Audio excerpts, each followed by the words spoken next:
Before we get to our show, here is a podcast we think you're going to love. Good evening. I'm Chris. I'm Heather. And I'm Caitlin.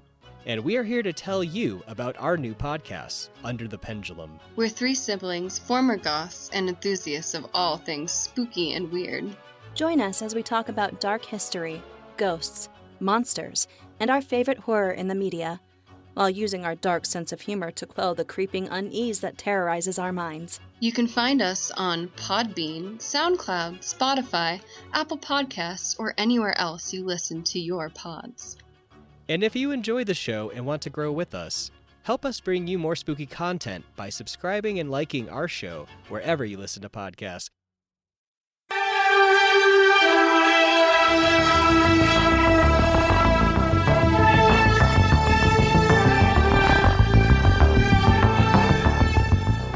Hi, is BD Wong there? Because it's time for Perhaps It's You, your favorite, very unofficial, Unsolved Mysteries rewatch podcast. I'm Liz.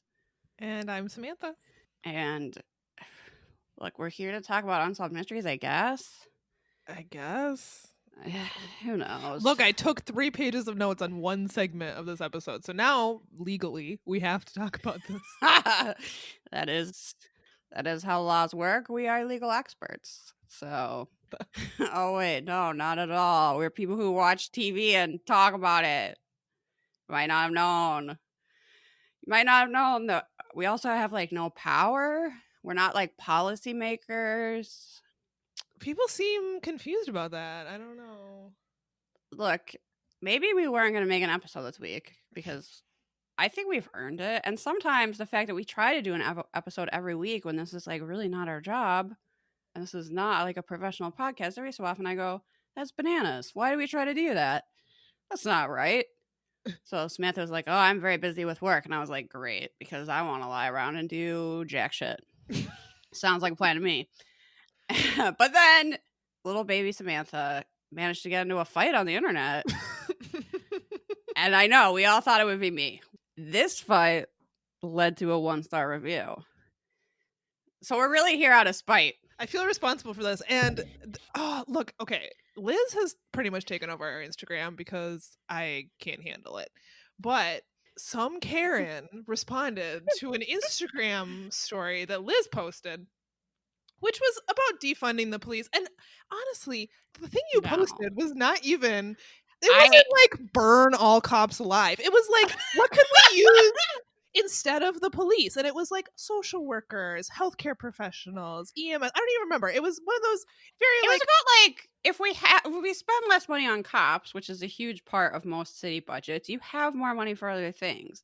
It's not really a controversial statement, I thought. Sometimes I say things and I go, oh boy, I'm going to have to be explaining that later. And then that's usually not true.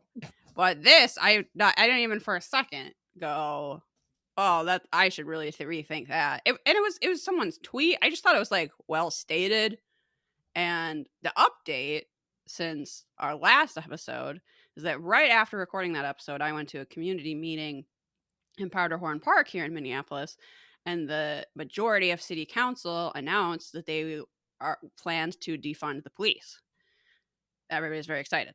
And then the following week, they actually put that to a vote. So now there's going to be a year-long process of figuring out what the new system is going to look like, but they're going to dismantle our police force and use that funding in other ways. So anyway, I'm very excited about it. Look, every white person in suburban Minnesota thinks that we are on a knife's edge between Law and Order and The Purge. I don't understand.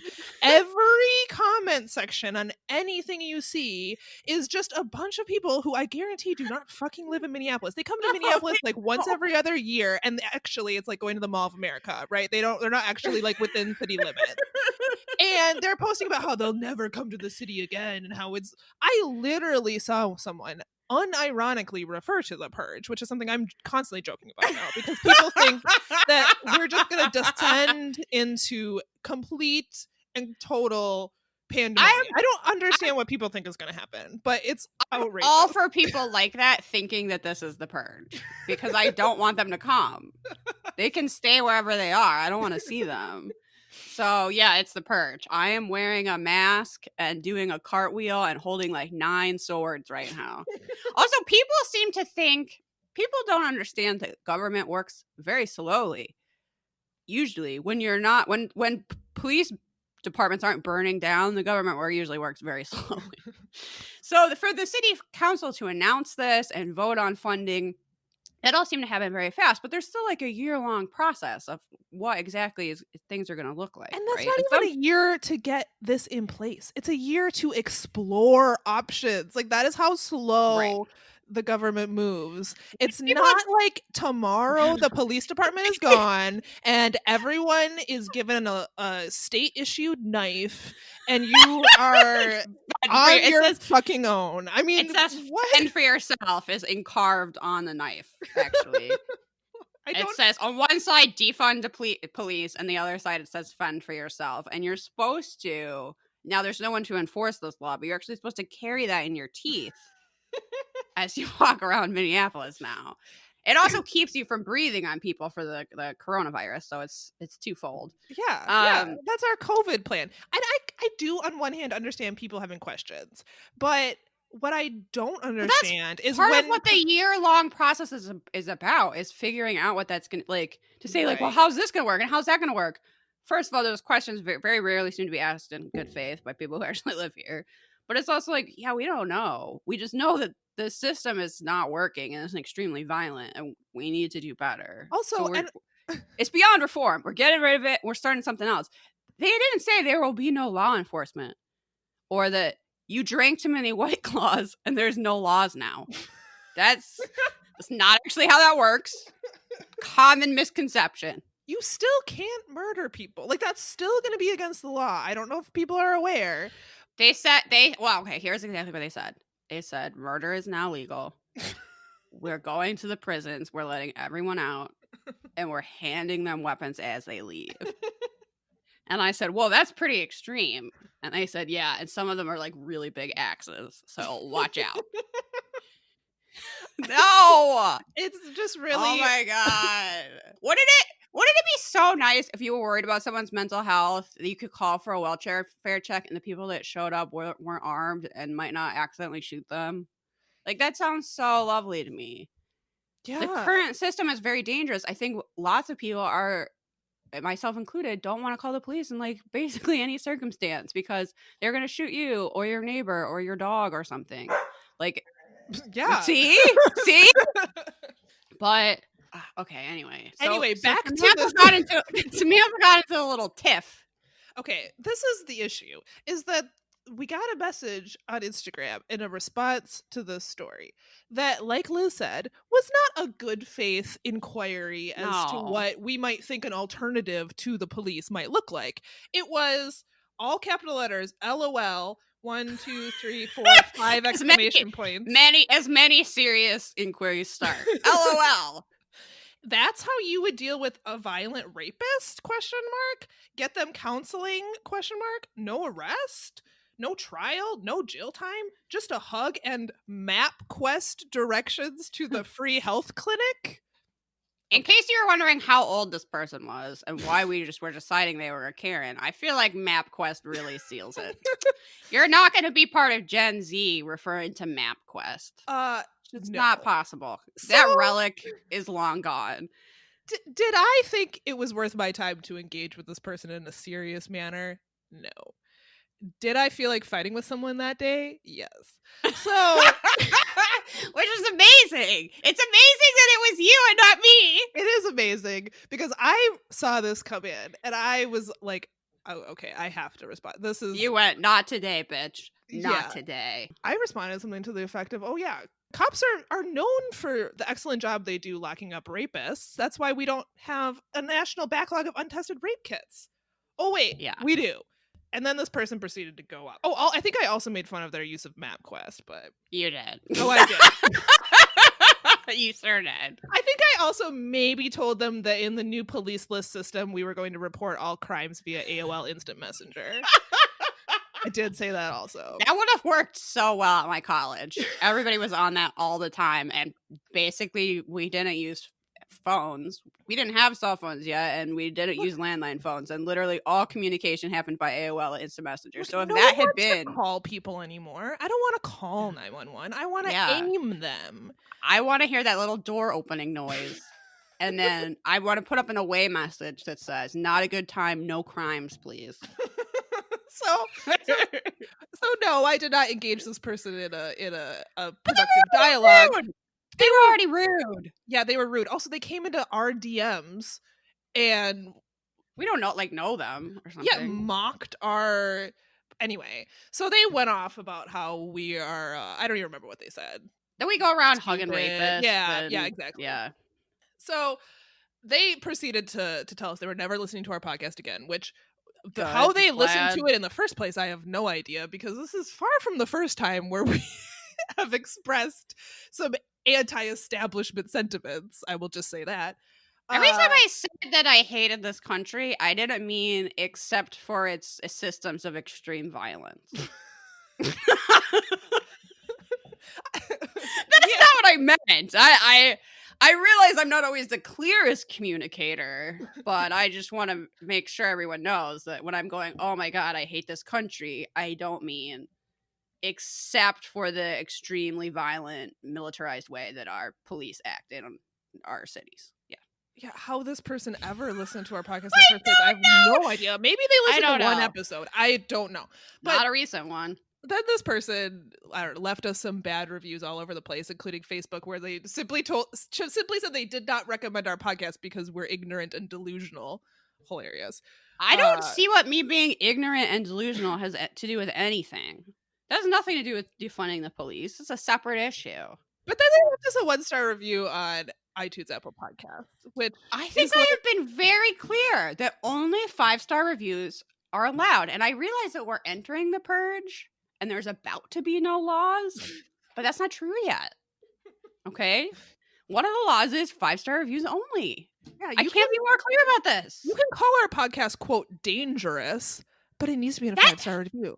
Yeah. And doesn't that make you feel like a little bit sexy? I'm not sure I've ever been called dangerous. I 100% before. have never been called dangerous, and I kind of like it. Honestly, I do. It's unfortunate this was accompanied by a 1-star review. It should be 5 stars dangerous. That would make more sense. They're delusional and ignorant. 5 stars. This person starts on their review by saying they may know Unsolved Mysteries, but that's about it. Bitch, joke's on you. We don't know about Unsolved Mysteries either. Yeah, we don't know anything. We're making up stuff about Robert Stack and his yachts because we can't be bothered to look it up. I don't know nothing. We started this on a whim, and we just kept going. We didn't even really watch Unsolved Mysteries before we started this podcast. I hadn't watched it since I was like 5, and we didn't do any background research. Yeah. We just watched TV. This person goes on to say they seem to think all the problems with the judicial system are because of police. Well, there's lots of other problems, but it's a it's a big problem. It's a layered problem with lots of issues. They preach that all police should be done away with and replaced with social workers, safe places for drug addicts to inject their drug of choice. I don't remember saying that ever, but I'm for it. This person seems a little obsessed with drug use. Yeah. Are we sure it's not Joe Biden? I don't give a shit if people do drugs. I don't care. Yeah. Let's set up a needle exchange. That sounds helpful. Can we do that? Yeah, people should have a safe place to go. And what they shouldn't have are the police coming to incarcerate them for doing drugs. Decriminalize all drugs. I'm for it. When asked, how will society deal with rapists? We were not asked that. The answer was police don't do anything. That's why there's a backlog of rape kits. Well, yeah, but also, has anyone in the history of ever been happy with how the police handled their sexual assault? Maybe someone out there. I've never heard it. I've never heard it ever. I've heard a whole lot of horror stories. Yeah, I'm not saying I've only heard bad things. Considering most people are told, yeah, that's gonna be hard to prove. Yeah, that's pretty who's standard. our president? A rapist. So the system works. Blah blah blah. I mean, it might work as intended, but they deflect rather than answer important questions. Bitch, I don't owe you an answer to anything. Especially not when you come in and message us with some sort of ridiculous LOL. You're not asking serious questions. You're mocking us. I don't owe Also, you this shit. is a TV rewatch podcast. We're This not out here woman seemed answering the important questions. confused. Yes, I am excited about the decision to defund the police. I am not a policymaker. I'm actually not very involved in that whatsoever. I'm just in favor of it. I'm not going to be the person who decides how that works. She thinks we have a lot more power than we do. We just own 2 microphones. Yeah, look, anyone can make a podcast. I don't know if people are aware of this. Yeah. You don't need to like go to podcasting school. We don't even know anything about Unsolved Mysteries, as stated before. So I mean, this review says we do, and I'm probably going to start putting that on stuff. It concludes by saying they only know enough to be dangerous rather than helpful. So, I don't know that I need to be helpful. Yeah, I'm supposed to watch TV and tell you about it. I showed Mac that review, and he said, "Well, of course you're not helpful. You're a podcaster. It's a little bit of a bird. It's a little bit of a read. This is an Unsolved Mysteries rewatch podcast.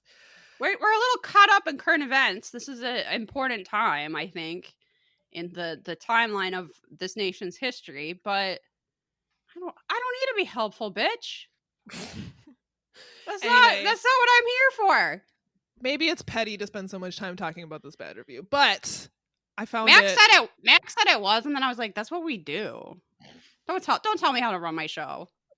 I mean, Mac's not wrong, but we still. He's like, "Why are you giving this person any time?" And I was like, "Because we want to. Because it's stupid, and they use MapQuest. Because they're really worried about other people doing drugs in their home or something." Frankly, I'm not going to take this seriously.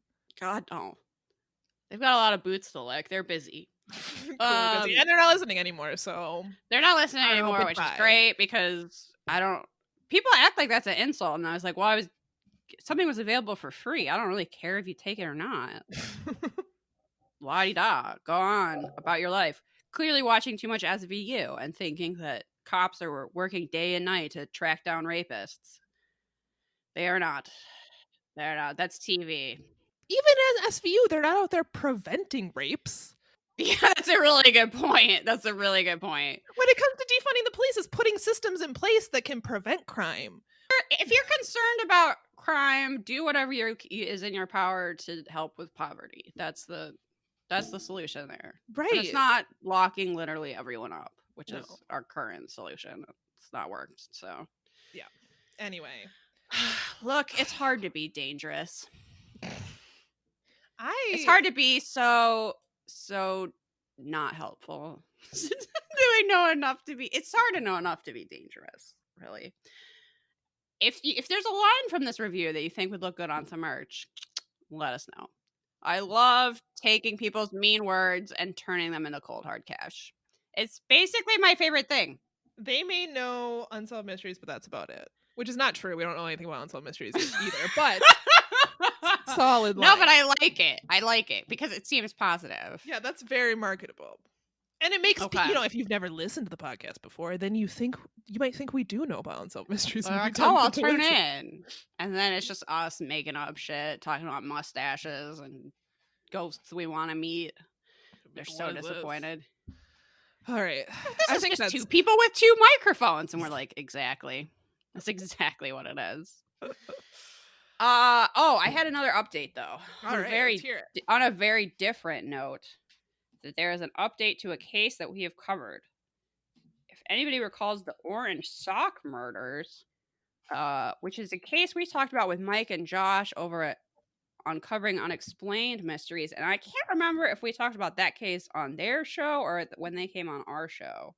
Okay, I believe it was on their show because I don't think, and someone who actually knows about Unsolved Mysteries can correct me if I'm wrong, I don't think the Orange Sock case is on streaming. I think people who have seen that maybe have seen, like, either you have the DVD set or you're like an Unsolved Mysteries super fan or something. I'm not 100% sure if this case is in the the streaming. I was gonna say the reboot. No, the Amazon streaming. Whatever. Sure. It's a really brutal case where a woman reenactment. It's honestly terrifying. This woman that was, I think, maybe hitchhiking or trying to get a ride. Anyway, ends up kidnapped and attacked and murdered, and her body was unidentified for a really long time, and it's referred to as the orange sock case because I think an orange sock was found at the scene, or maybe she was wearing one orange sock and then they found one orange sock later. But anyway, for a long time her body was unidentified.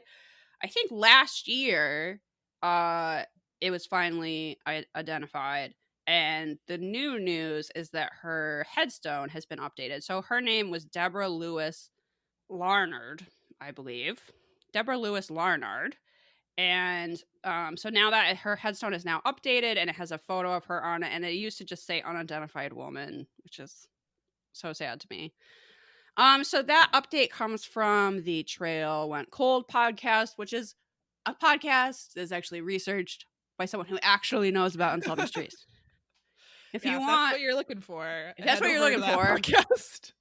You've been very disappointed with this podcast for years, you're going to want to head over to the Trail Went Cold. So I just thought that was a nice little update because I will be haunted by that horrible orange sock thing forever and ever.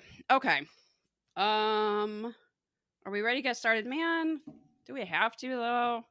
I mean, we could just stop it here and just release an episode where we just rant about a bad review we got. That's just going to encourage people to leave bad reviews. That's true. And that look, it was already petty, but that maybe is extra petty. Now listen up. We got a bad review. Okay. So we're on season 5, episode 12. Samantha's going to take it away. She's got a really long segment to talk about. So this episode is primarily covering a conspiracy about the assassination of Dr. Martin Luther King. It's timely that this came up. Very timely. However, I can't say that I don't know. It's also a bad segment. Yes. We'll get into it. It's appropriate time to be talking about it, but could have been done a lot better. A lot better. Okay. So Robert Stack opens, I'm just going to get right into it. Robert Stack opens the episode. He says that basically this episode aired really close to the 25th anniversary of Dr. King's death. Unsolved Mysteries rolls footage from the night before his assassination, in which Dr. King gave a very eerie speech that you might be familiar with, that a lot of people think foreshadowed his death the next day. I wrote down the quote. They don't play the whole quote in the episode, but it's, "I've seen the promised land. I may not get there with you, but I want you to know tonight that we as a people will get to the promised land. And I'm happy tonight. I'm not worried about anything. I'm not fearing any man. Mine eyes have seen the glory of the coming of the Lord." That's what he said the night before. People act like that's really like special that he said that right before he died, but he knew people wanted him dead. He knew people were gunning for him. He had already survived an assassination attempt up until this point, so it's not really that miraculous that he would say that and then be killed. He knew people were trying to kill him. Yeah, I can't say that this was actually foreshadowing his death, but it is eerie, and something that they play in the episode. Robert Stack says that less than 24 hours later, Dr. King would be dead. And he goes on to say that James Earl Ray, having admitted to the crime, was pled guilty and that the case was officially closed. However, the anniversary of the assassination, according to Stack, has, quote, renewed attention on the circumstances surrounding the investigation of James Earl Ray. So the whole episode, this whole segment, pretty much the whole episode. Yeah, it's not quite the whole episode, Samantha. Is talking about this conspiracy with James Earl Ray. And I'm just it that the FBI did it? No! I wish it was, because that's what I actually would like to talk about, because that seems plausible. I will get to that later, but it's not. It's this convoluted story that James Earl Ray gives after having already pled guilty. Okay, so 3 days after he pled guilty, Ray recanted his confession, alleging that he was only a pawn in a larger conspiracy to kill Martin Luther King. No one took these claims of innocence seriously, however, and the case was immediately closed. So since he pled guilty, there wasn't a trial, so he was just immediately sentenced. And he is wearing this suit jacket that itself is a crime. Yeah. Yuck. I have to agree with you on that one. 8 years after the assassination, a committee in the House of Representatives was tasked with reinvestigating the assassinations of both Dr. King and JFK. This investigation concluded that James Earl Ray was the lone assassin of Martin Luther King. However, this conclusion is not accepted by Walter Fauntleroy, who is chairman of that committee and now believes that the decision they came to was incorrect. So Walter Fauntleroy is interviewed for the episode and says that there are 3 things you look at when investigating a murder: means, motive, and opportunity. Fauntleroy says that he does not believe that James Earl Ray had these things, and it's not exactly clear to me to what degree he believes that Ray was lacking all of these things. I understand the means. A lot of people point to the fact that he was dishonorably discharged from the army and was known to be a poor marksman. That's actually pretty hilarious. Look, everybody knows this guy sucked at shooting stuff. Hard to believe he'd pull this off. He seemed to be a known dum-dum, which is pretty much the center of everyone's conspiracy, is that, like, Ray could not have pulled this off on his own. He was too big an idiot. He couldn't shoot a gun. This mumble mouth? No way. And I do sort of understand that. However, he was also a known racist. So I'm not exactly sure, like, why someone would say he didn't have the motive. But anyway, that is sort of the center of the conspiracy. Anyway, James Earl Ray maintains his innocence. However, the FBI has stood firm up until this point in the episode. This is Robert Stack speaking. The FBI has stood firm on their conclusion that he was the lone gunman. Yeah, the FBI would say that, wouldn't they? So all of this happened before, like, the opening credits even roll. Like, this episode is so long. This segment is extremely long, and is a topic I would really appreciate going into in a way that actually made sense. But this episode does not do it justice. So Robert Stack comes back and tells us that researchers are now claiming that new information corroborates James Earl Ray's story. Based on this new information, Walter Fauntleroy is demanding that the case be reopened and that the committee's files be immediately released. They were, and I didn't check on this, but I assume they still are, sealed until 2029. Unsolved Mysteries gets into the history of Martin Luther King's assassination, which is that in April 1968, Dr. King and members of the Southern Christian Leadership Conference were in Memphis, Tennessee, preparing a march in Washington to lobby on behalf of striking sanitation workers. The night before is when King gave the speech referenced earlier at the Mason Temple Church in Memphis. And then at 6:05 p.m. the following day, King was standing on the second floor balcony of the Lorraine Motel in Memphis, where he and his associates were staying, when a bullet struck him in the neck. He was rushed to the hospital, where he was pronounced dead an hour later. He was 39 years old. So King's presence at the hotel was widely publicized in the media. Everyone knew he was staying there. Across the street from the Lorraine Motel were a series of buildings. One of the buildings was a rooming house run by a woman named Bessie Brewer. Shortly before 6 p.m. on April 4th, one of the tenants, a man named William Anshooks, found that the building's communal bathroom was locked. This bathroom faced the Lorraine Motel. This is where Robert Stack says career petty criminal James Earl Ray loaded a high-powered rifle and took aim at room 306 of the Lorraine Motel, where he shot and killed Dr. King as he stepped out for dinner. While Martin Luther King was lay dying, James Earl Ray made his escape. As he was fleeing the building, he was seen by Charles Quitman Stevens, who lived in the room adjacent to the bathroom. Robert Stack goes on to say that mere seconds from a clean getaway, the government believes that Ray saw a police car, panicked, and dropped his bundle of stuff. He had, like, all of his personal effects with him and the gun he stole used. The comforter from this boarding house. Wrapped in the comforter, and then he just dropped it and played for everyone to see, like, right outside this Knight amusement company. I'm not even sure what that was, but that's why everybody was like, yeah, this guy, he ain't too bright. Yeah, this guy is a real rube. He just dropped his bundle of evidence to his crime right there. 3 witnesses in the building right in front of this window saw him do this and then saw a white car speed away. Police recovered the rifle along with items belonging to Ray, but at that point he had fled the country. However, he was soon apprehended in the UK. I think he was attempting to board a plane to Brussels. So Ray did confess and eventually plead guilty. And like I said, because he pled guilty, there wasn't a trial. But then 3 days after his conviction, he began claiming that he was merely a pawn in a larger conspiracy. He fired his lawyers and announced that he had been pressured into pleading guilty, and he pointed to a man named Raul as the real shooter. So Robert Stack points out some things that support Ray's story.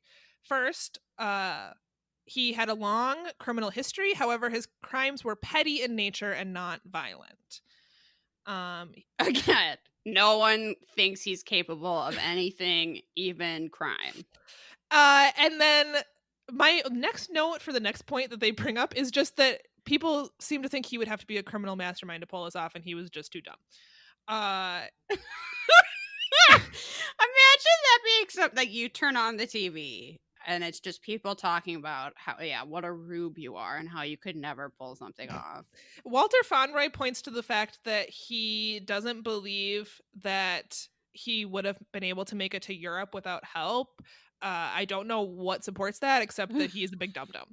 That guy didn't even know there was a Europe. Are you telling me he was going on a plane to Brussels?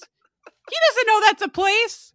People seem to think he was struggling to get fake passports and that he would have needed someone to help him get a passport.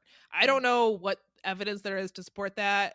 This guy was a career criminal. I would think he'd be able to find a fake passport, but again, maybe he's just not bright enough to figure that out.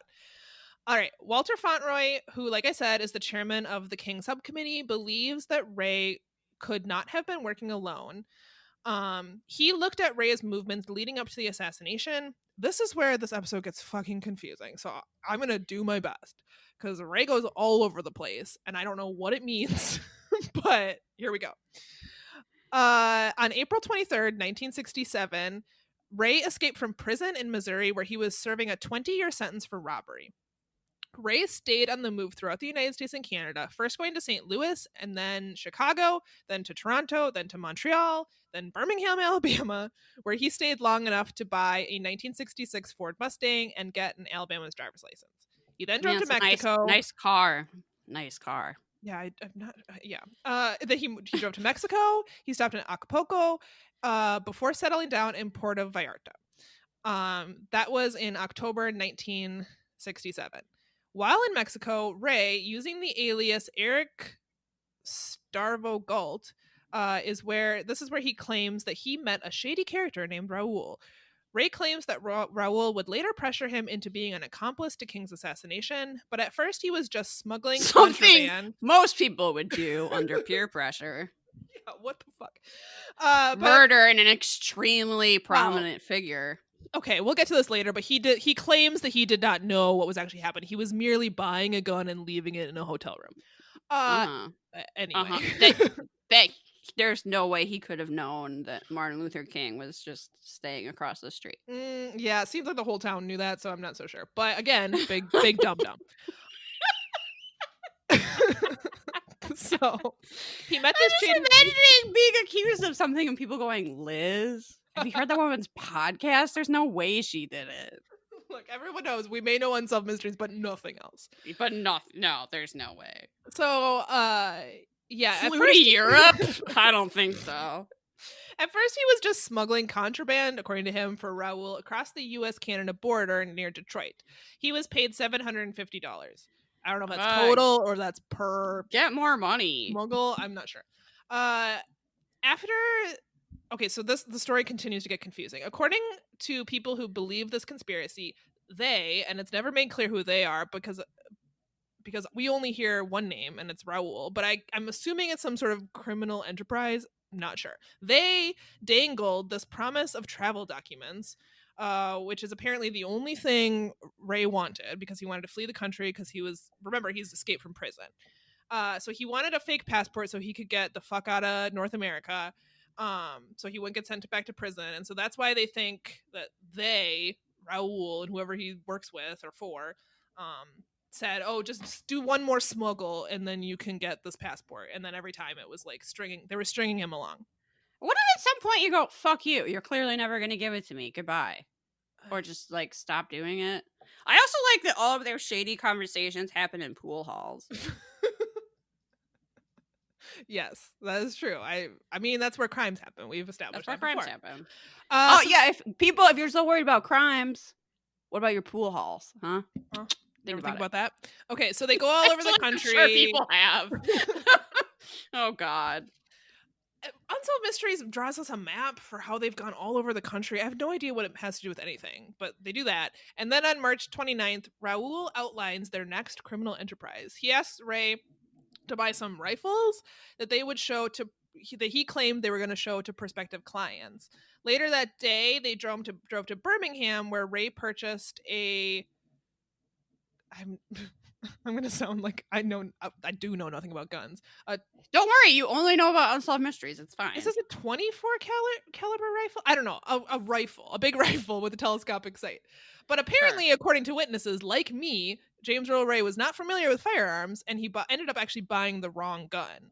And what a dope. There are essentially witnesses that were like marveling at how this guy was trying to buy a rifle, which you wouldn't buy unless you knew about, like this is a very, I assume, specific high caliber rifle. You wouldn't normally just like walk off the street and be like, I feel like buying this today. But he was so like, he didn't understand anything about it. He was asking all kinds of dumb questions. So now this makes me want to go to a gun shop and just be like, so I'm looking for a grenade launcher. Do you have any of those laying around? No? Oh. Huh. Okay. I'm just like trying to think of guns I've heard of in movies. Yeah, I'll take a Smith & Wesson. Sure. You know, the 45. Yep. Yeah. Mm-hmm. That would be me. I would be James Earl Ray in this situation, having no idea what I was talking about. So, but Raoul... That was him in every situation, apparently. Well, I mean, yeah. Raoul allegedly told him to go buy a different rifle, which he did. The new rifle was a Remington Game Master, which he allegedly gave to Raoul on April 3rd. According to Ray, that was the last time he saw the rifle. But according to the official investigation, this was the rifle used to commit the assassination. So at 3:30 p.m. on April 4th, the day Dr. King was assassinated, Ray claims that he met Raoul at a local coffee shop. Raoul told Ray to rent a room at Bessie's boarding house and await further instructions. At 4 p.m., he rented the room using the name John Willard. Ray was told to bring an overnight bag for appearance's sake, and Raoul also told Ray to leave the Mustang outside because he wanted to use it that night. According to Robert Stack, the rest of the story is unclear because Ray has changed his story several times. But he says that it's pure speculation on their part. Yeah, pure speculation. The one element that Robert Stack says always remains the same is that Ray claims at 5 p.m. he left the boarding house, he left the gun in the room, and did not return. He claims that just before 6 p.m., he drove the Mustang to a service station, and at 6:01 p.m. is when Dr. King was shot. So he claims that he was not there when it happened. Fauntleroy and Ray's attorneys do not believe that he would have been able to make such a precise shot due to his history of poor marksmanship. However, an FBI investigator claims that with the scope that particular rifle had and like the distance between the boarding house and the motel, that it would have been easier than you would think to make the shot. This guy was like, you don't understand. Even Liz and Samantha could make this shot. I don't know though, because he only takes one shot. I feel like if you're, you're bad at shooting, the army like literally told you, whoa, buddy, you're bad at this. Wouldn't you take more than one? I guess. I have no idea. I have no frame of reference for shooting guns whatsoever. It seemed to me like a long, to me it seemed like a long distance between the two buildings, but what the fuck do I know about shooting guns? Right. So I have no idea. They go into a little bit how some people believe that he actually wasn't in, or the killer, whoever the killer may have been, wasn't actually in the boarding house, but may have been in this like bushy hill right behind, like that was a lot closer. I don't really know what that has to do with the conspiracy and what it proves one way or another, but they talk about that for a while. I guess maybe it would have been easier for him to make the shot from there, so you don't have to rule him out. I don't know. I think so, but also they're like talking about it in context of the conspiracy, so I don't understand how this would like further disprove that Ray had done it. I honestly have no idea, but there is no conclusive evidence that can prove that the shot came from the bushes. It's just that some people think maybe it did. I don't know. So a dusting of the room Ray supposedly shot from revealed several unidentified fingerprints, but it was a boarding house, so of course, I don't know. How often does this place get cleaned? I don't think very often. So of course there was from the photos, it looks like a total dump. yeah. So it doesn't seem surprising to me that I bet there'd it be got cleaned never. But whatever. However, no fingerprints in the room could be linked to Ray, so there is that aspect of it. However, 2 fingerprints on the rifle were linked to Ray, but again, he said that he did buy the gun and he did bring it to Raoul. So people don't always leave fingerprints, though. You can be in a room and not leave fingerprints. Yeah, that's true. And like ballistics never like definitively proved that was the specific gun. It just the killing shots were consistent with that type of rifle. I don't know. Ballistics is kind of a not a science. So here we are. Well, the FBI never found a man named Raoul connected to Ray. Former defense investigator Harold Weisberg learned that Ray had been in contact with a man named James C. or J.C. Harden. Harden had called Ray from Atlanta and gave a message to the manager of the hotel that Ray was staying at. When Ray did not call him back, Harden went to California to meet with him. Some believe that Harden might have actually been the mysterious Raoul. They believe that he planned the crime for Ray to take the fall. The FBI investigated the lead long enough to have a composite made of Harden. Oh, the FBI did? Interesting. Yeah, interesting. We'll get to that later. However, he was never identified or located. For unknown reasons, Ray has refused to say whether or not Harden and Raoul were the same person. He also has refused to positively identify Raoul. The House Select Committee Chief Counsel G. Robert Blakely sums up the case by revealing that the FBI did not pull an adequate investigation, and Ray was arrested by a rush to judgment to quickly arrest an assassin. So you did a really good job with that. Thanks. This case is convoluted. That was a lot of notes, as it's outlined in Unsolved Mysteries. But what I wanted to talk about was that, first of all, this whole Raoul thing is unresolved. But there's like another layer of this conspiracy that I wanted to go over, because what frustrates me about this is that Unsolved Mysteries give so much airtime to the story from James Earl Ray when it I should look into what the timeline of it, because there's a separate conspiracy that has way more plausibility to it. And that is the conspiracy surrounding Lloyd Jowers. So in 1993, Lloyd Jowers appeared on the ABC news program Primetime Live. He claimed that he was paid $10,000 by local mobster Frank Liberto to help organize King's assassination. Jowers ran a coffee shop on the first floor of the rooming house from which King was allegedly shot by Ray. The back door of his shop led to the bushes, which the bushes were apparently removed by the Memphis Police Department. Jowers had remained silent for 25 years after King's assassination, but he only produced his confession after there was like a mock trial in which Ray was actually found not guilty. Because there was never a trial. HBO did this like mock trial in which all this evidence was put forth, and the jurors in that trial actually found Ray not guilty, which is very interesting. But after that happened, Jowers came forward and claimed that he was part of a larger conspiracy to assassinate King and frame Ray as a patsy. He claimed that, quote, Raoul was actually Memphis police officers, and that also the mafia had been involved. Jowers named Memphis Police Lieutenant Earl Clark as the shooter instead of James Earl Ray. In 1999, a civil suit brought by Coretta Scott King alleged that Jowers and others had conspired to assassinate King. The King family turned to William Pepper, who was the defense attorney in the mock trial, to represent them in the wrongful death lawsuit.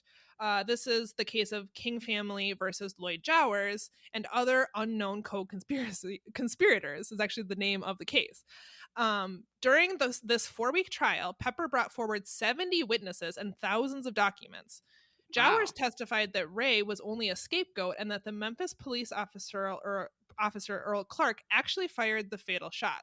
The mixed-race jury that heard the case took only 1 hour of deliberation to reach a unanimous verdict that King was assassinated as a result of a conspiracy. They found Jowers responsible and also found that, quote, government agencies were among the conspirators. the King family was granted the money that they requested in damages, and they saw it as a vindication. King's son Dexter said, quote, "This is the period at the end of the sentence. So please, after today, we don't want questions like, do you believe James Earl Ray killed your father? I've been hearing that all my life, and no, I don't. This is the end of it." They believe that there is a large conspiracy that goes all the way up to the FBI, because, as you may know, the FBI was surveilling Dr. Martin Luther King, as well as the Memphis Police Department. And they believe that there was a conspiracy that involved multiple government agencies and the mafia.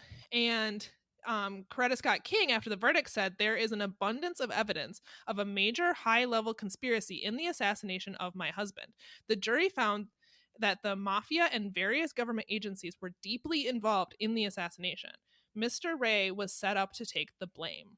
Now, in 2000, Attorney General Janet Reno announced that after re-examining the assassination, no evidence of a conspiracy can be found, but it means nothing to me. So yeah, the view from King's family is that James Earl Ray was a patsy and was set up to take the fall for an assassination that was put in place by government agencies. And to me, that holds a lot more water than this Raoul person, which I think they think James Earl Ray was talking to someone named Raoul, and this Raoul was a fake name that someone was giving him, and as they were setting him up to take the fall.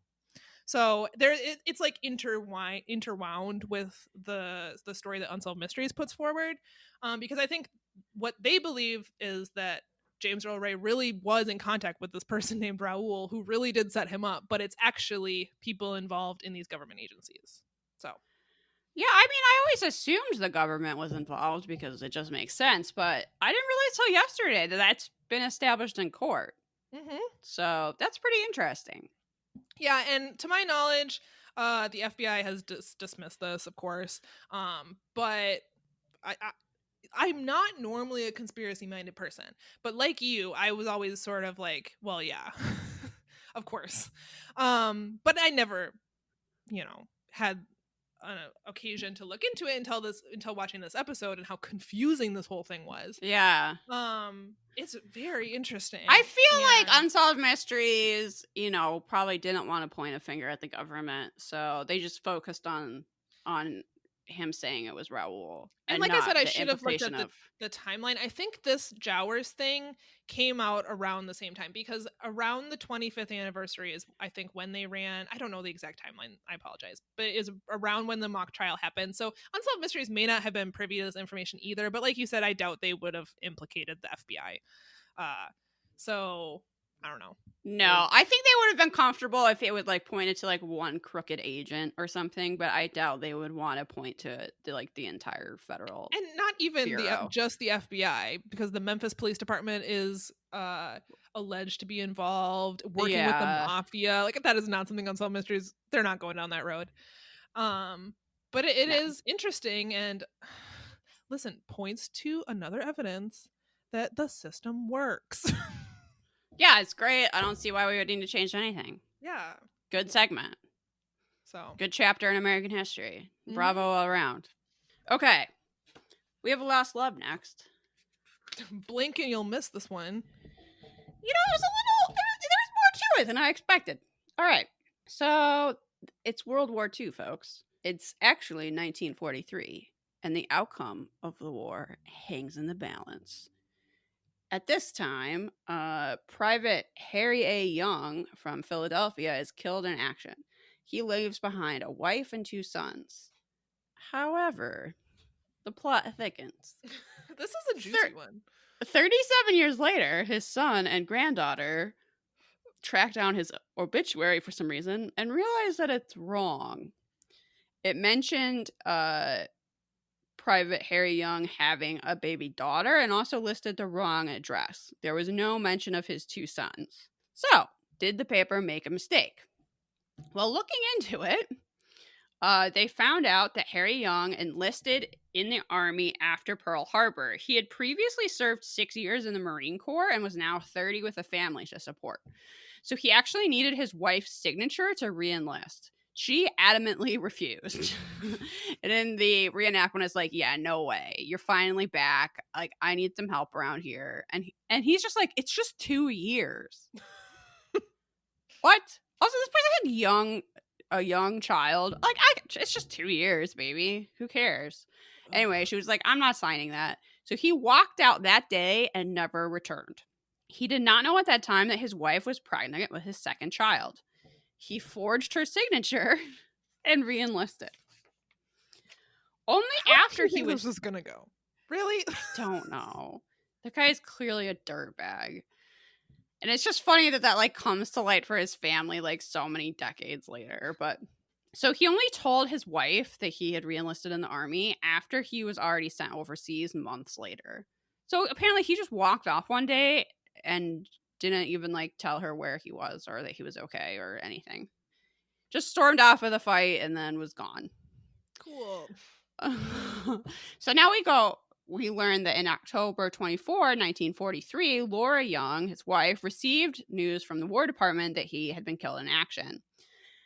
However, when she goes to collect her benefits, the War Department has uncovered a surprise.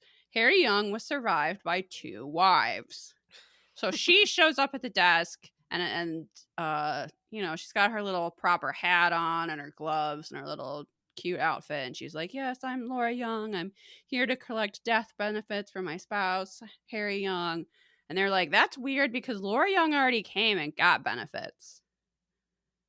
And she says, I'm sorry, what? Bitch, what? So then she is put in the position of having to prove that she is his first wife and they had never gotten divorced. It turns out that after storming out on Laura, for a couple months, he went to go live with a woman named Estella, only 10 miles away. How they met and how this came to be, I have no idea. But after Harry's death, Estella, who seems like kind of a bitch, filed for benefits using Laura's name. Yeah, this is identity theft. Yeah. I was like, he married another woman named Laura. Kind of genius. Same thing. It's like, because look, both of them are Laura Young. I would right? be bad at like, crimes. I was really like, oh wow, that's a really big coincidence. I thought it was smart. I actually knew a girl in hie school that was dating like 3 guys with the same name because her parents didn't approve of 2 of them. Keep them guessing. So I don't remember if it's just some common name like Matt or Dave or whatever. But she could be like, oh, I'm going out with Dave, and they would assume that she was going out with the one that they liked, that right? Genius. See, you're not lying. Sort of. You're not lying. You're not lying. This is a loophole. It's just lie. Don't bother dating 3 guys named Dave. Seems like a lot of work. But that's what I thought happened here. He was like, oh, it'll really confuse the war board. If they're both named Laura Young, maybe no one will notice I have 2 wives, right? Could just be one who needs a lot of benefits. I don't know. But no, her name is actually Estella, and she's committing identity theft. So Laura was eventually able to prove that she was in fact married to Harry and get the benefits for herself and her sons. What is uncovered all these years later is a letter from Estella to Harry's parents after Harry's death. And it was to let them know that she loved Harry very much and that he loved her, and they like thought of themselves as husband and wife. And I kind of want to be like, bitch, you only knew this guy for a couple of months. He had a whole wife and family. He just walked out on one day. And he wasn't keeping that from her either. No! So she was fine with it. So she writes this letter to Harry's parents and also to let them know that he has a baby girl. And would they maybe like to see their grandchild? Well, guess what? She doesn't get a response to this letter about her life living in sin with their son. So she just shows up at their house like a stalker. Uh-huh. Good and then it's like, I thought you would want to meet. You know when you didn't respond to my letter because you clearly didn't want to meet your grandchild? I thought you'd want to meet your grandchild. And this being, the past, they were like, no, I actually think it's horrible what you did. Don't you have your own family you can go hang out with? And then she was like, well, I have some of Harry's things. Do you want me to bring them by? And they were like, no, we want you to send them. Because they were like, get out of here, you hussy. So they were not amused. And this information had been kept from Harry's sons because, scandal. So they didn't know they had a sister until finding this obit that mentioned a sister, right? But the night of the podcast, their sister, Kathleen, was watching. And so then they're all reunited and super cute. And the fact that Harry was a dirtbag and Estella doesn't seem so great either doesn't really matter. These people all seem nice. They do seem nice. And they get reunited and they're very excited about it. A double life World War II lost love. I know. I think it's hilarious. I really want to know so okay, he has a fight with his wife. He wants to join the army. She's like, please don't go, which is, I don't know, a fucking reasonable request. No, please don't go off to die. Please stay here with me and your children. And he was like, no, bitch, I gotta roll. So he storms off. Where does he go? He goes to some pool hall, meets Estella, and then it's just like, baby, I love you like a wife. Take me home. Did he have it was a pool hall? I mean, I'm just assuming. It's just funny that he like so quickly set up this whole other life that he probably was gonna bail on too. Yeah, this is sort of the thing. Like, ladies, look, it doesn't seem like Estella seemed fine with this, but set the bar. Like, this dirtbag could apparently went out and had his pick and just like found another lady. I know within moments who was willing he to was marry. Like, I'm done with my wife. I'm just gonna forge your signature. Seconds later, oh hey baby, into the table. I mean, going my way. I'm gonna put it out there. I don't think this guy was a huge catch. So no, I didn't like look at that picture of him and go, I get it. Nope, that didn't happen. So, I mean, it is funny. Samantha pointed out. So we got this 1-star review because this person was very upset that we were saying like maybe the police are violent. We've also advocated sending all men to the moon. And I guess people don't think we're that serious about that plan because, I don't know, everybody's fine with it. Even men. I'm surprised by that. Maybe you'll enjoy the moon. Surprising. They seem to be excited about the moon colony. I don't know. But this person listening to our podcast up until this point does imply that they are not okay with defunding the police, but they are fine with shooting all men into space. I'm guessing they don't think we're that serious, but jokes on them. We are. Where do they think the podcast goes? Think about it. To the moon colony. Think about it. Exactly. It's being built very slowly. We're getting it ready. Yeah. I mean, I would definitely send Harry to the moon. He was a dirtbag, but I'm glad that his children found some happiness, and it's kind of sad that the grandparents didn't let them know that they had a sister. Like, I get that they weren't thrilled with Estella. I do get that, but you should have told them they had Yeah, tell them they have a sister out there. They could have met when they were 18 or something, even if the grandparents didn't want to be involved. Exactly. So, anyway. Speaking of that's dirt that bags, segment. We have a. Speaking of dirt bags, we have a.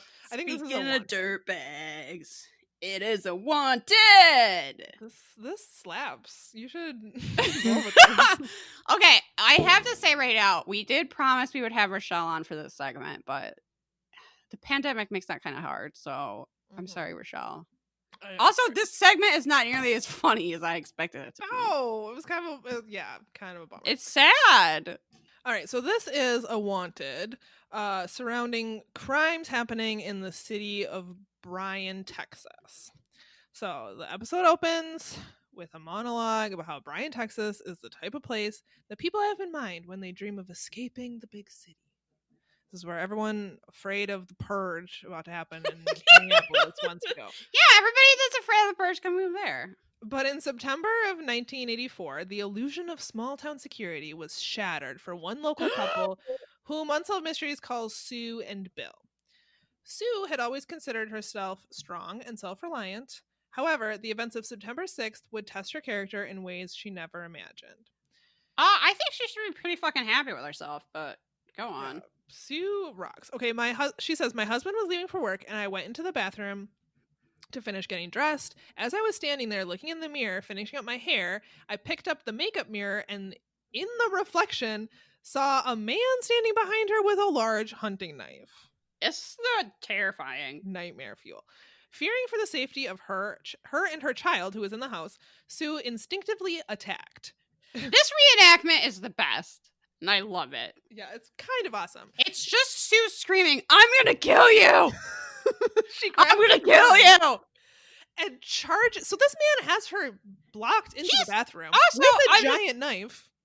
You know, he's probably bigger than her, at least in the reenactment he is, right? Like, this guy is standing there with a knife, kind of like, heh, and then she just goes at him. She charges him. So good.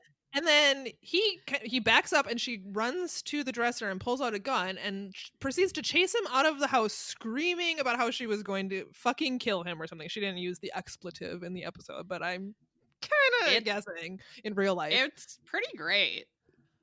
She says, I was very quick and I don't think he was expecting me to do that. I think he probably was expecting me to plead with him not to do anything, and I reversed the situation on him. Good for you, Sue.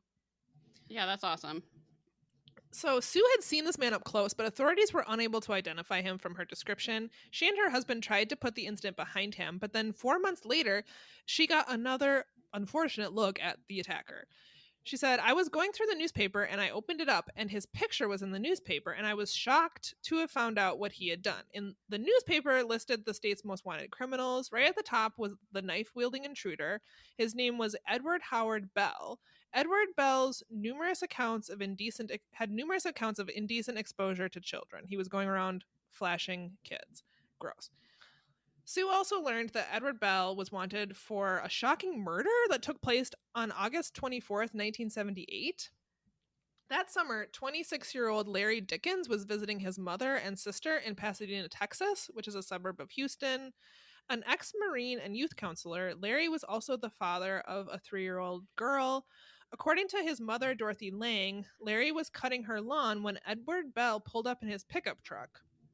She says, quote, I was standing in the kitchen window and there was a lot of children playing in the intersection right by our house. I saw this pickup truck driving by. He parked, got out of his truck, and then he was suddenly nude from the waist down. Yeah, it's pretty disturbing. As Dorothy phoned the police, Larry went out to confront the flasher. His mother watched from the kitchen window as the man pulled out a gun. And I said, please don't shoot him. And the man just shot him anyway. And then he turned and started running out of the garage. And Larry, even though he had been shot, was still trying to stop the man. Larry had been shot 4 times in the chest and once in the head with a .22 caliber pistol. At that moment, Larry's 17-year-old sister Donna was returning home from cheerleading practice and basically saw him collapsed on the ground dying. It's really horrible. I think she saw him get shot in the head with that rifle. Oh, she did? I thought she pulled up as he was, like, as he had run out of the garage. That's horrible. At least in the reenactment, she's pulling up. He's gone back to his car. I assume he's run out of ammunition and his like handgun, and he pulls out a rifle and he shoots him in the head. A dispatcher radioed the suspect's description as police units headed to the scene. At that very instant, the officers recognized the suspect's truck. Within 20 minutes of the murder, Bell was in the hands of police and on his way to face Larry's mother and sister. She said they opened up the back door of the police car so I could This see is him. also a great reenactment.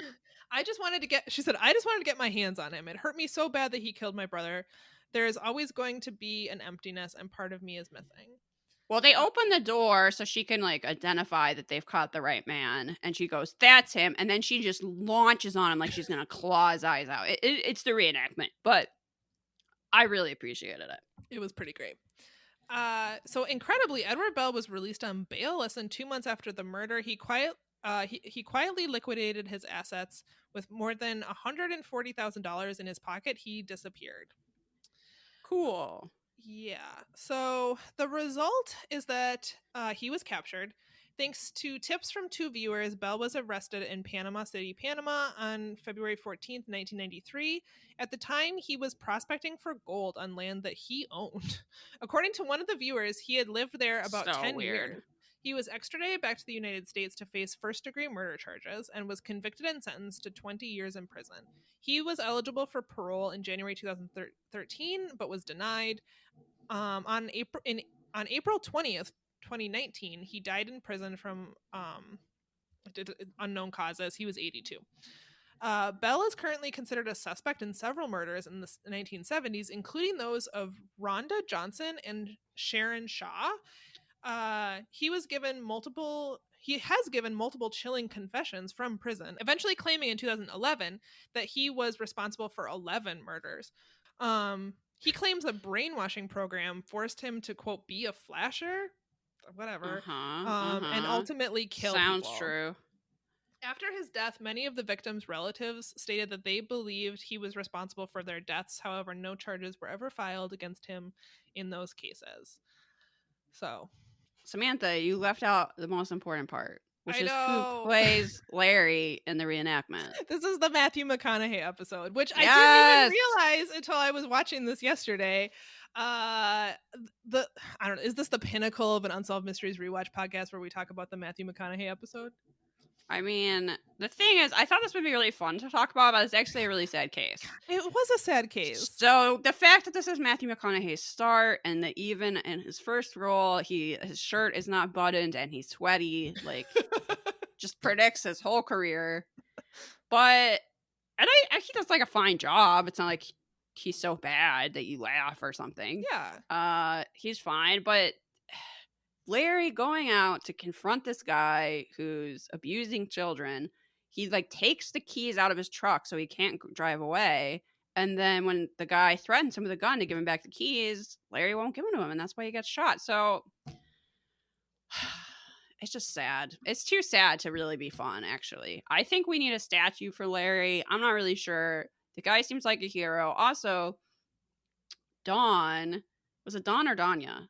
Dawn, his sister, after she sees him shoot Larry in the head, she tries to block him in with her car and then tries to rip his face off later. So they both seem Family like great heroes. people. Yeah. Yeah. For sure.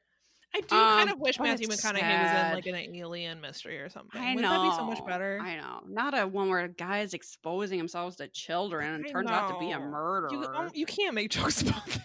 No, it's Even with Matthew McConaughey in it. What a bummer. It's not what I was expecting. Like, I had just seen like some screen caps of Matthew McConaughey being like, you know, very Matthew McConaughey, and I was like, oh, that'll be so fun. We'll have Rochelle on, we'll do this, we'll do that, and then the reality of the situation is it's just a really horrible case. I feel terrible for this family that clearly really loved Larry, and that's a big loss for them. And he died trying to do something good, but it just sucks. It does suck. Yeah. Anyway, what a dirtbag. Ugh. The outfit, though. But I just know Googled what it would again. prevent crimes like this? Oh, And the it's sending men police? to the moon. Oh, No. okay. Sending them to the If moon. men are on the moon, they can't expose themselves to children and then shoot Matthew McConaughey. Okay, Okay. we maybe have to talk about Matthew McConaughey's facial expression in the garage, though. It's very Matthew McConaughey-y. It definitely is. It's like And a pure Matthew McConaughey essence. the screen grabs from this really lead you to believe that it would. I thought it was going to be fun. I thought it was going to be a good time. And then instead, it's just a horrible bother. This mother watches her son die. The sister happens to come right at like the moment. She's like holding his hand as he slips away. Like, ugh. Yeah. Awful. Yeah. It is. Yeah. But Is that's that the guy end of the is that episode. guy dead? Yes. Or do we have to go kill him ourselves? Okay, No, he's that's dead. He good. died in prison at what, 83? I mean, he got to prospect for gold for 10 years, which doesn't seem fair, but No. anyway. Well, that's that then. Okay, time to rate this. Very strange mix of mysteries, even though it's only 3. Yeah. Mysteriousness? I mean, I There's guess some mystery with this conspiracy. the conspiracy around Dr. King's assassination is mysterious. I But that's think it. that. But I don't know what And the the rest segment itself is very boring and also doesn't cover like the real heart of what probably happened. and So I'm gonna say thumbs down.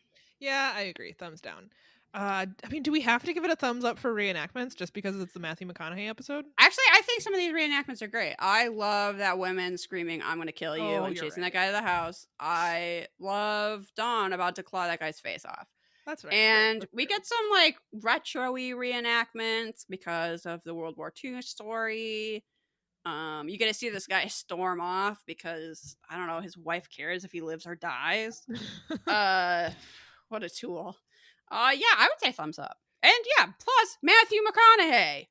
Yeah. Thumbs up. Thumbs up. I think I might give it a thumbs up for fashion too. Maybe just because of Matthew McConaughey's outfit. Matthew McConaughey, look, he's allergic to shirt buttons. The shirt is on, but it's almost more like a cape. It is barely on. It's also like tattered. It's like and he's very barely a sweaty, of shirt. course. Because I just think of him as a sweaty, almost oily man. Some people clearly find that attractive. I really don't. I feel like he would probably not smell good. Yeah, no, I don't Like, want. I'd be like, if you hugged him, he might be kind of like sticky. Yeah, or at least me for damp. using this word, but he's moist all over. He seems he seems very moist. I don't have a problem with that word. You can use it. Okay, He seems our listeners. Yeah. Oh, right. Other people. This isn't just us talking.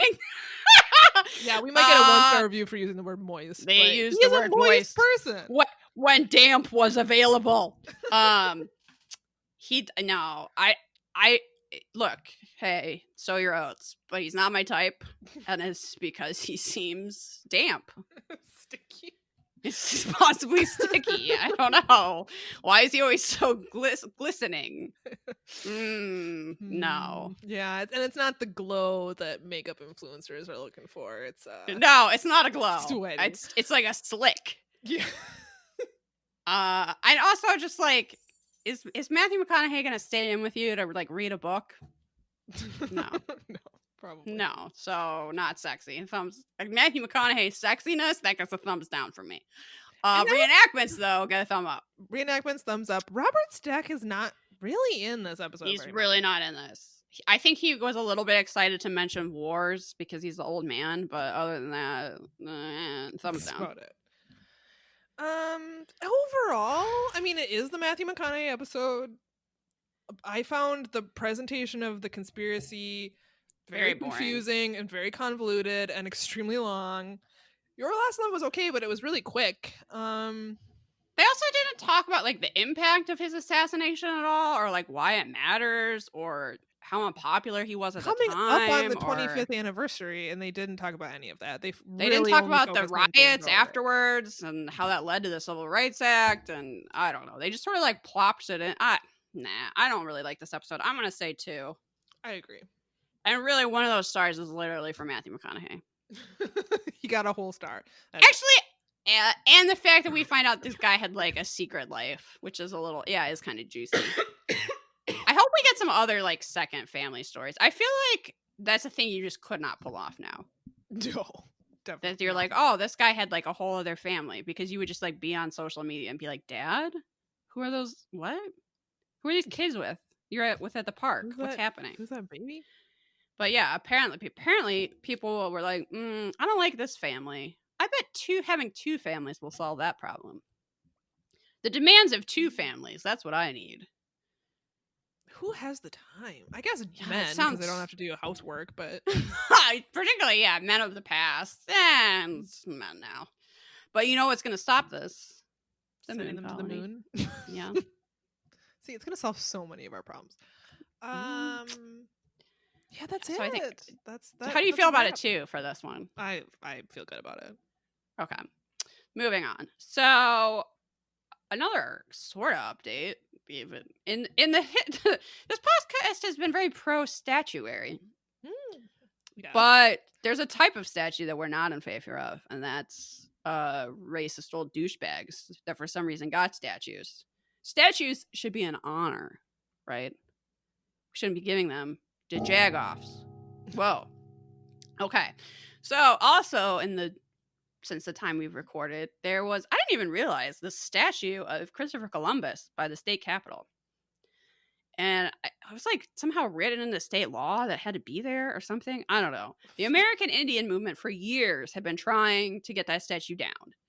Said, we do not want this genocidal loser up at the state capitol. It's insulting. And they were like, oh, our hands are tied. What can we do? Well, that got pulled down. He discovered the concrete. And he's gone. This is the state capitol in Minnesota. There's a very a picture that has been on multiple national news articles of the Columbus's face and his nose just on the concrete. He discovered the concrete. Yeah. I mean, he didn't discover land because people were already here, and that's not how that works. So But that his might be the face first thing discovered the ground. might be the first thing he ever discovered. So I was sort of wondering, what could we replace that statue with? Now, obviously, the right answer is the American Indian movement should be able to pick whoever they want for having to look at that stupid Christopher Columbus statue for so long.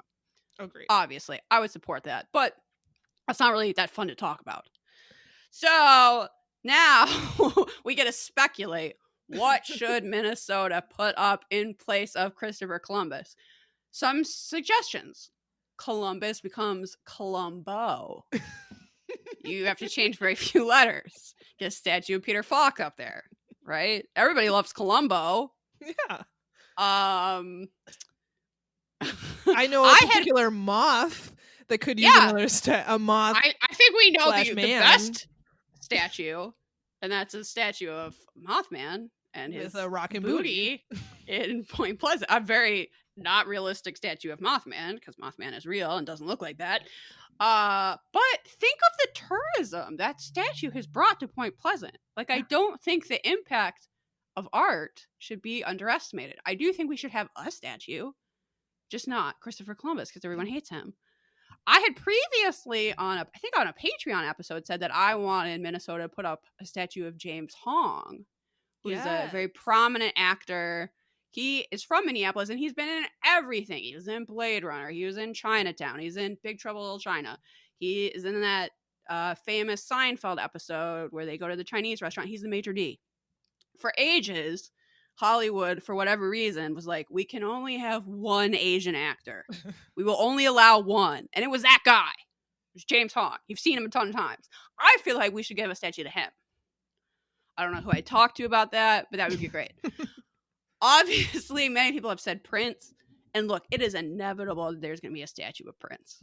Honestly, the question is how many Prince statues is Minnesota going to get? We can fit a few more statues in. There's going to be one. Yeah, there's going to be at least one. I would say 5. Like, there's going to be more than one, probably, for different eras or whatever. Like, you cannot underestimate how much Minnesotans love Prince. You really, really can't. Yeah, I don't know. Any other thoughts? Pod Arden posted a statue. Okay, I have a few. Oh, okay.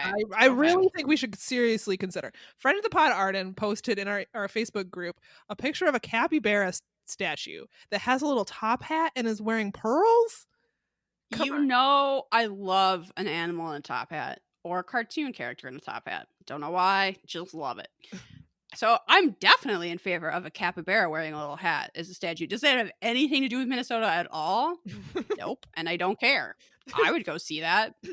I saw a thread on Twitter where someone posted something that was like, what can we replace all these statues with? Or like, oh, I know what it was. Someone had tweeted, name a good statue. Like, sure. And it's Mothman statue, but, David's all right, I guess. That this person put forward was any statue of a dog that has been pet so many times that like the patina is wearing on like the nose or the head or whatever part of the dog is accessible. Sometimes it's the feet. If they're up really high, then like the feet rub off because people are petting it.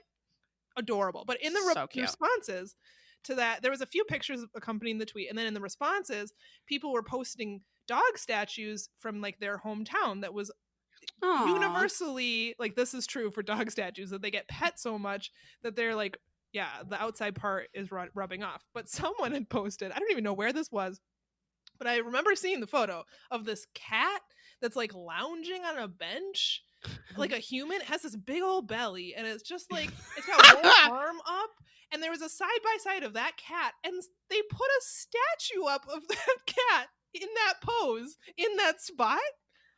Freaking adorable. I think we should put that cat in that pose in front of the state capitol. Let's do it. I think we should get a statue of that raccoon that climbed the NPR building a couple years ago. I don't know if other people are aware of this, but a couple of years ago, when, things in the world looked not bright, but were actually quite a bit brighter than they are now, we were all very excited to follow this raccoon that was climbing a building. And I was watching this live feed of it at like 3 a.m. because I needed to know if the raccoon was going to be okay. And it was, supposedly, or they switched it out with another raccoon. And then they, took it to safety somewhere. But I feel like that raccoon should be immortalized for everyone. Because that was such a moment of hope. Yes. Yeah. Yes. These are some solid literally any dog. Maybe a statue of Emilio Estevez filming the Mighty Ducks. Because people get very excited that the Mighty Ducks was filmed here. So maybe that could pull in a little hockey tourism, perhaps. Solid. Maybe you can make the statue so that you can like pose around it and act like you're the Mighty Ducks and he's coaching you. Is statue consultant like a job that you can have where you like help cities? I mean, there's a lot of empty podiums out there right now. There's about to be more, I'm sure. Cities and states around the country could use a statue consultant. Liz is available. I'm just maybe you're not. I don't know, but I'm going to speak for you. No, I'm very available to help you come up with what your town should put up as a statue. I think you have a gift for this, to be honest. Emilio Estevez coaching. I mean, yes, like, should it be a person of color? Should it be a woman? I hear you. But can we have that as well as Emilio Estevez coaching the Mighty Ducks? As well as a capybara wearing a top hat. Yeah, exactly. There's plenty of room. We could replace one Christopher Columbus with several statues. We also have a lot of parks. There's a lot of green public space here, which is very nice. And put a prince in every park, and also a fat cat just hanging out. Why not? I seriously went to the city of Liverpool just because I wanted to see a statue of singer Billy Fury that's on the dock. I made a special trip just to do that. Don't think people aren't nutty enough. No one is traveling here to see Christopher Columbus, but people are going to travel here to see another Mothman statue. I guarantee it. Yeah, we could have our own Mothman festival. Oh, also update. You're probably not surprised. Mothman festival canceled this year. So look, there's a lot of disappointing things about 2020. This is very low on the list, but it's sad that the Mothman festival. We were going to have this whole road trip and go to King Spa. Look, we had a lot of plans, and the Mothman is a fickle beast. Yeah, I'm sure he tried to warn us about it somehow. We didn't listen. No, as usual. Okay, Samantha, do you have any recommendations? Okay, I have 2 silly recommendations, although they are serious. I tried the Waterloo seltzer. The blueberry variety, which I want. So I can't for the life of me get a hold of polar water anymore. Feel bad for us, folks. Really miss that blueberry lemonade seltzer. Oh yeah, that was good. That was real good. It's the best. But can I find it anywhere? No. But I went to Target for the first time in months, and I saw that they had all of these flavors of Waterloo seltzer, which I think the grape one is the one I tried at your house that tasted like a Jolly Rancher that you didn't. Oh yeah, that was bad. So I saw that they had blueberry, and I tried it, and it is delicious. Honestly, I'm not going to say it rivals the polar one because it doesn't, but it's different than the polar one because there's no lemon in it. And I sometimes think the polar one, the lemon can overpower the blueberry. This is just blueberry, and it's really freaking good. So if you can get your hands on it and you can't get your hands on polar, I highly recommend the Waterloo seltzer.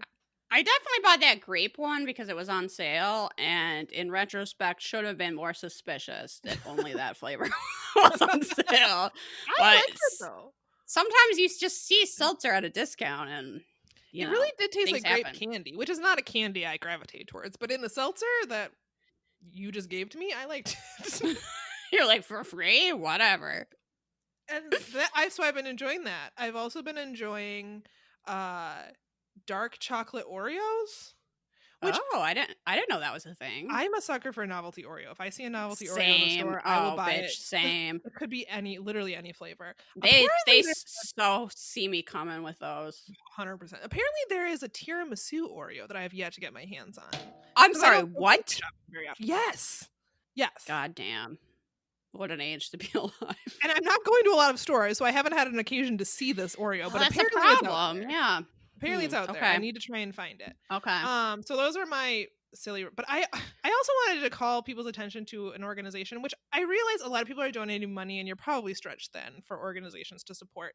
But I came across on Instagram a group called Saddle Up and Read, which is a nonprofit organization whose mission is to encourage youth achievement in literary excellence through equine activities.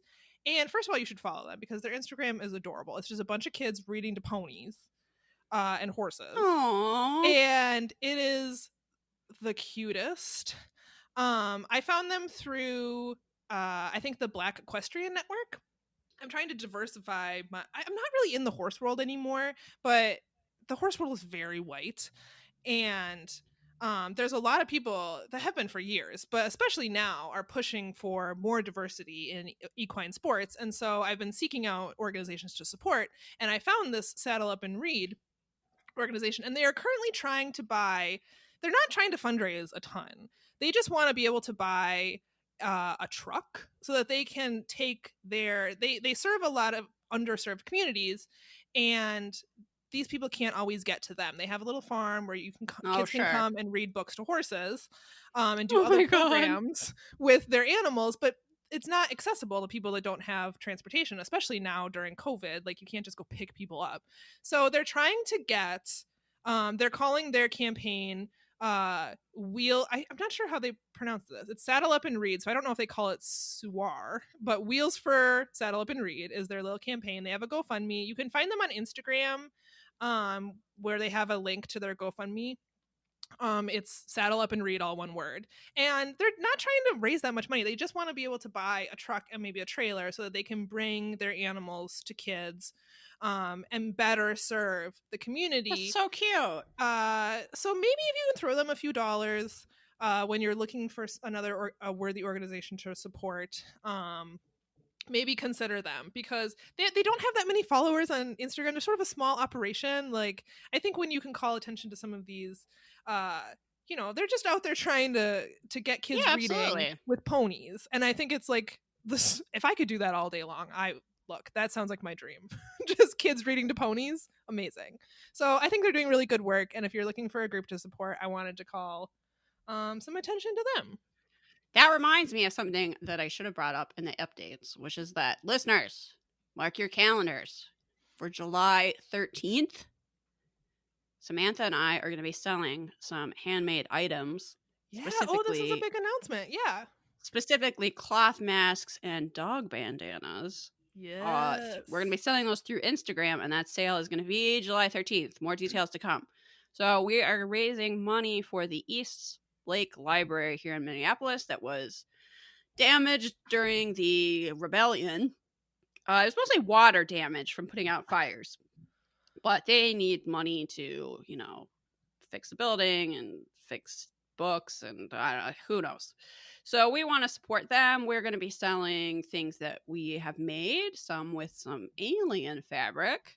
You're going to want to get your hands on I think you're going to want to check it out. And Samantha's going to be making some masks too. And yeah, I almost completely forgot about that. So we'll talk about that maybe more on the next show. Yeah, we should maybe talk about that at the front of the episodes. I'm not sure how many people make it to like the very end where we dissolve into talking about Oreo. But we are going to be doing that little fundraiser starting in July. We need a little bit of time for production. We gotta make some stuff to sew some of this stuff. Everyone knows we love the library, so yeah, we're gonna raise some money for the library. We want to do our part to help, and change is messy sometimes, but it's all part of the process. Yeah, we're gonna help them get back on their feet. I should also say that if you still want to send something in for the zine, you can. So that's perhaps it's podcast@gmail.com. I'll probably at some point put like a due date for that to end submissions, but that hasn't happened yet. So if you had something that you want to submit, some fan art or a word search, or I don't know, however this podcast has inspired you to create something. Some fan art of Matthew McConaughey. Yeah, where's that? I'm gonna put that out into the universe. I have no talent when it comes to graphic Where is like an aerial view plan of the Capybara Ranch that we're gonna make? You know what? Someone like a could map, do, like a teenage girl collage of just Matthew McConaughey in this episode. with hearts, yeah, with his his chest. Include some, with some heart eyes. Yeah. So that's a possibility. Just some ideas. You maybe want to draw a picture of the pod dogs. I don't know. There's lots of ways to be inspired. But I think that's pretty much it. I think so. I think we can finally wrap it up. You can also follow us on Facebook, Instagram, and Twitter. Social media. Don't send us angry DMs, or we're gonna bitch about it for an entire podcast like we did today. Yeah. Just be warned that we don't care if you stop listening, and we definitely will bitch about it, and we will probably make merch and make money off of you. So think about that before you mouth off about drug use and MapQuest. Think about that before you out yourself as quite strange. We have a website. Did you know? PerhapsIt'sYou.com. There's a form there you can fill out. You can also find all of our recommendations. There's a recommendations tab. And yes, okay, only 5-star reviews. Listen, I could not be more clear. I couldn't. Follow the instructions. We are not into the purge yet. We have a year to decide how the purge is going to work. I need someone to review us with 5 stars that calls us dangerous. That's just way more sexy. Yeah. Can someone do that? If you haven't reviewed us yet, do me a solid. Can you just say 5 stars, dangerous, really looking forward to the purge. These people know so much about Robert Stack, it's not even funny. Plus they're hilarious and very good looking, and they're probably great cooks. Something like that. It's all true. Yeah, it's all true. Is that it? I think there's probably something else we're supposed to say. Send us spooky stories, or I don't know. Whatever. Do whatever you want. Just don't be a dick. All right, keep barking, everybody. Bye. Bye.